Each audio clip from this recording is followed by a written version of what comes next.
Serial मनसुंदर episode में एक नया मोड़ आ गया है दोस्तों। चलिए आपको सुनाते हैं कहानी की।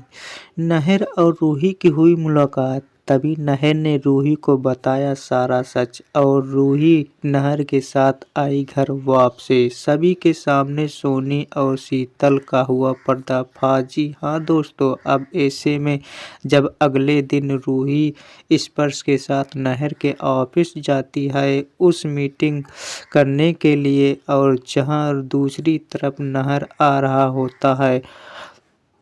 हालांकि ये नहर और रूही इस बात से अनजान होते हैं जिससे भी मीटिंग करने वाले हैं वो कोई और नहीं बल्कि वही दोनों हैं।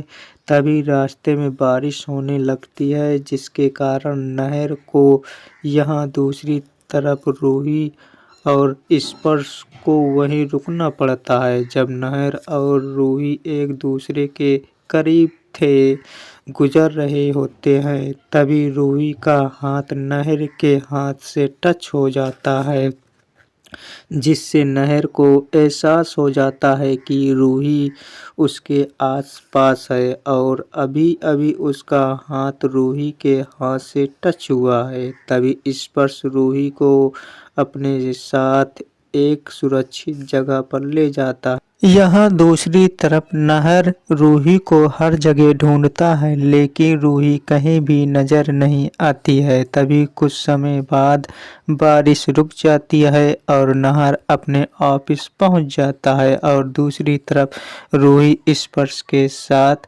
नहर के ऑफिस जाती है। तभी नहर और रूही की मुलाकात होती है। जब नहर रूही को देखते है तो उसकी खुशी का ठिकाना नहीं रहता है। तभी नहर रूही को अपने गले लगा लेता है और कहता है कि रूही, तुम मुझे छोड़कर कहाँ चली गई थी? मैंने तुम्हें कहाँ कहाँ नहीं ढूंढा।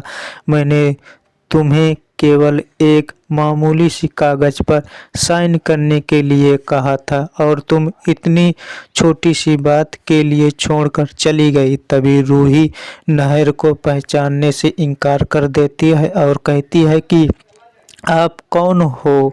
मेरा नाम रूही नहीं है बल्कि राहत है।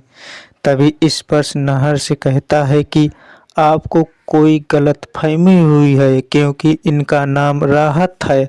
हम आपसे मीटिंग करने के लिए आए हैं। तभी नहर कहता है कि रूही, तुम झूठ बोल रही हो। मेरी आंखें रूही को पहचानने में कभी धोखा नहीं खा सकती है। तभी रूही कहती है कि नहर जी, मैं आपकी रूही हूँ लेकिन मैं आपको हमेशा हमेशा के लिए छोड़ चुकी हूँ क्योंकि आपने मुझे जिन कागज में साइन करने के लिए कहा था वह कोई मामूली कागज नहीं था बल्कि तालाक के कागज थे। दोस्तों, आगे की कहानी सुनना है तो इस चैनल को सब्सक्राइब कर लो और वीडियो को लाइक कर दो दोस्तों।